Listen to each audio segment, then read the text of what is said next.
Today's work is an engraving by Andrea Mantegna called The Entombment.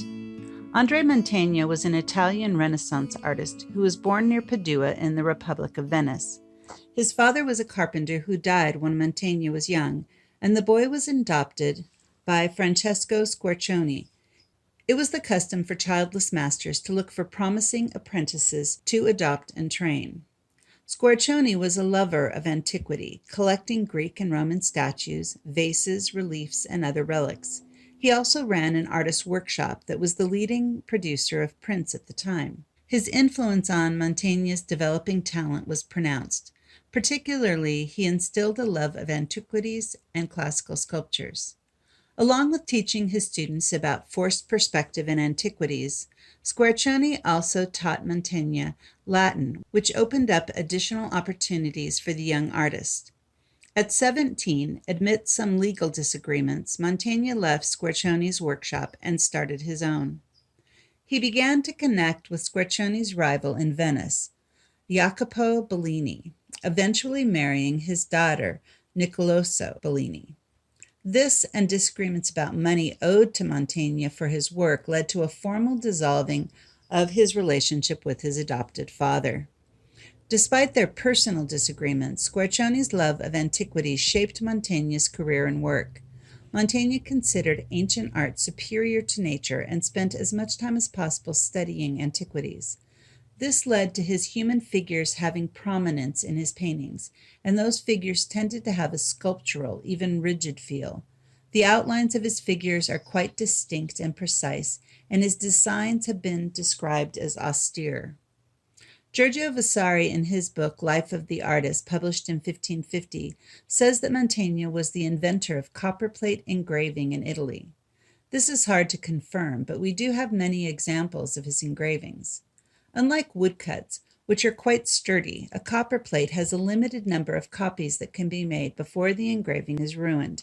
The first prints, sometimes referred to as stories, would be done by hand to preserve the engraving plate. The second prints were inked and then put into a printing press. The printing press gave much stronger lines and crisper images, but the pressure of the press meant fewer copies could be made before the plate started to sustain damage. A tool called a Burin is used to carve into copperplate. Then ink is rolled over the plate into the grooves, and the press forces the paper and ink together, creating a reversed image. Engravings and woodcuts provided artists with a way to earn additional money from a work, and an easy way to spread their work beyond the city where they lived. As we move to read the engraving, we see that we have all the traditional elements included: a swooning virgin, the dramatic Mary Magdalene, and the praying Apostle John. The picture is divided by the figures of the three men, one on each end and the third in the center. They provide horizontal lines that give structure and balance to the composition. Framed by these figures are two tight groupings of mourners with three figures in each group. In the center of the print is a large rocky hill with a dark opening in the front, indicating it will be the sepulchre for Christ's body. Off to the right is a second rocky outcropping with three crosses, reminding us of the events of the past few hours. Working from left to right, the first figure we encounter is a man straining to hold up his end of a sheet that is being used to carry the body of Christ. He is dressed in the clothing of the 15th century Italy, not of 1st century Palestine. This is done to take the story of Christ's death out of a time-specific narrative and to show that the truths of the story apply equally to the contemporary viewer of the engraving.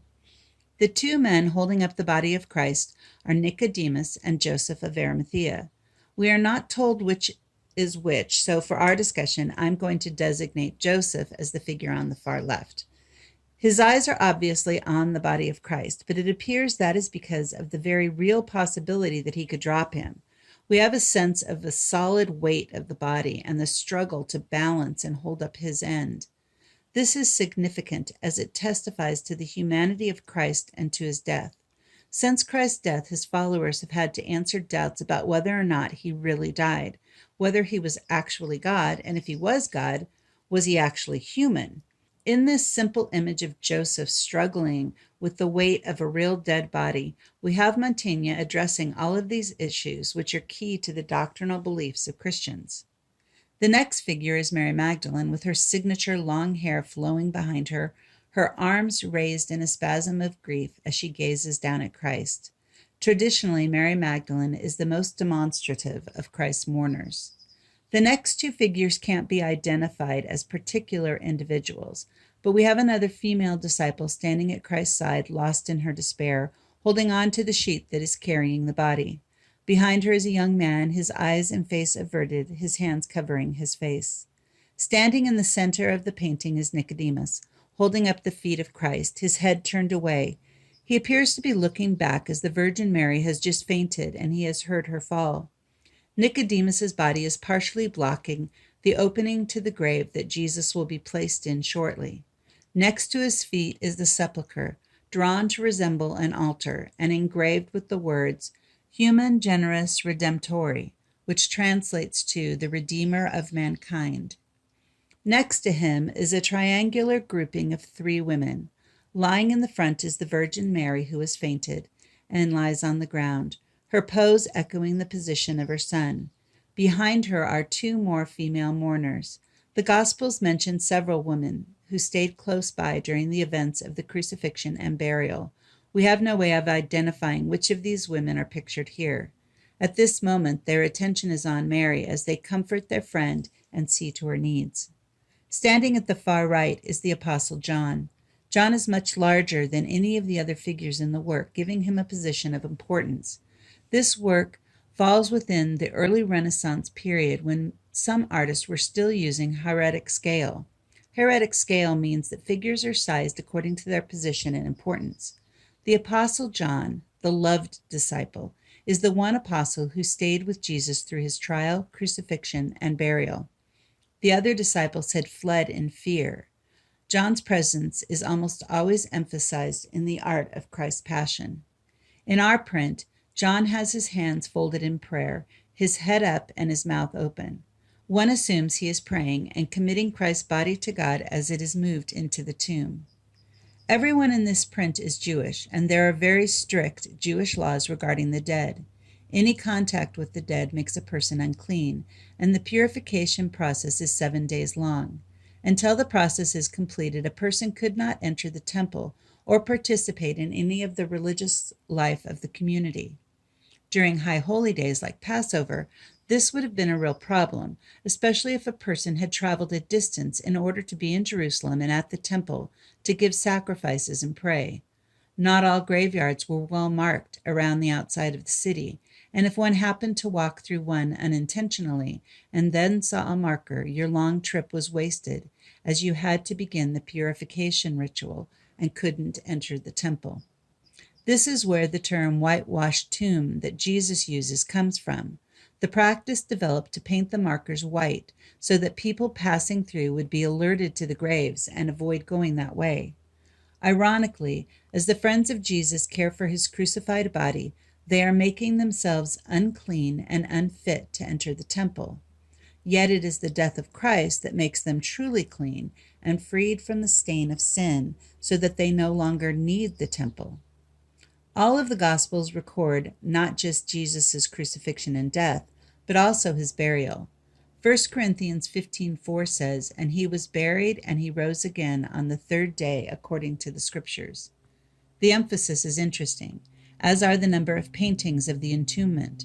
Once we hear that someone has died, we assume that they are buried. It isn't often stated separately.